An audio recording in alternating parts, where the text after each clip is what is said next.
SCP-1737. Object Class, Euclid. Special Containment Procedures. Once SCP-1737's position has stabilized to a specific location for greater than 3 minutes per GPS tracker, the closest available MTF will be dispatched to the site in order to take it into custody. Although SCP-1737 demanifests upon the completion of any sporting event it attends, the apprehension allows the Foundation to prevent the remainder of SCP-1737's anomalous activities. In the event that Foundation personnel are unable to arrive at SCP-1737's location prior to the onset of anomalous activities, they are to administer Class C amnestics to all witnesses, acquire the resultant products from the location at which they were deposited, and disseminate a cover story that affected individuals died en route to medical care. TTT. Description: SCP-1737 is a male humanoid of indeterminate ethnicity.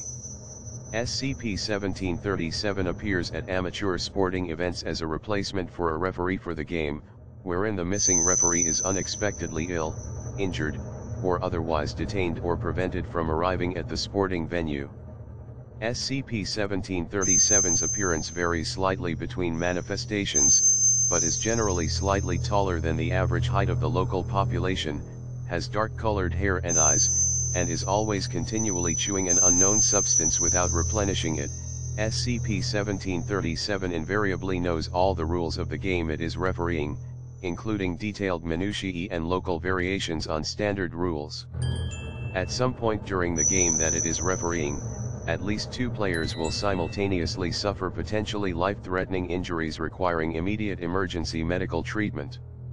Regardless of whether or not any attendees have contacted local emergency services, an ambulance will arrive at the sporting venue within 4 minutes of the time of injury.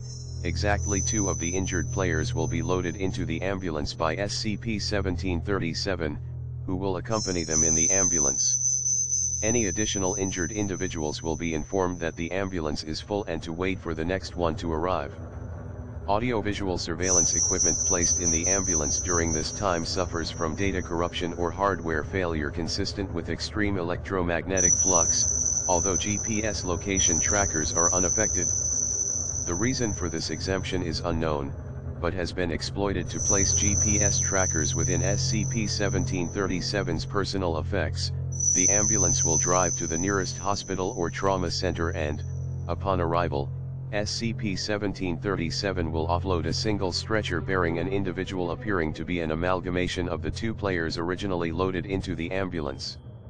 This entails the repair of any injuries suffered by either player with flesh from the other, and includes such extremes as partial or total organ transplants, bone grafts, blood transfusions, and brain tissue transplants.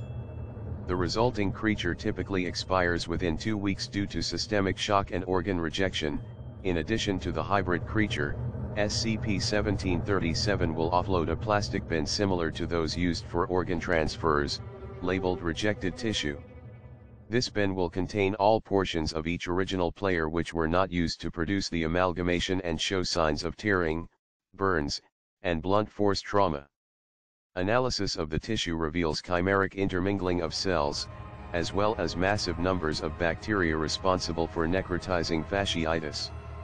An exception to this is that the amount of cartilage present accounts for only approximately a third of the amount of excess cartilage that should be expected, and the samples retrieved uniformly display ripping damage.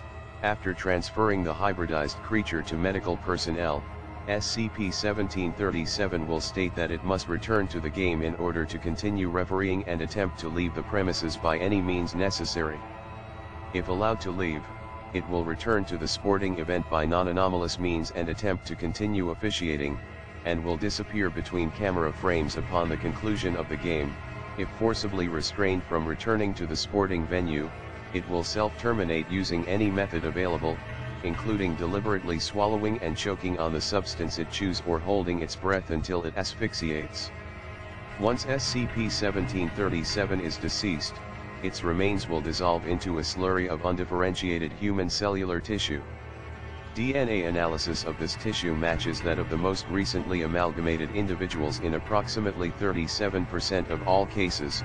Future manifestations of SCP-1737 retain copies of whatever objects were in its possession during its last demanifestation, including duplicates of Foundation issue tracking devices. Although the original objects are not affected by SCP-1737, these copies will also degenerate in the event that the current manifestation does.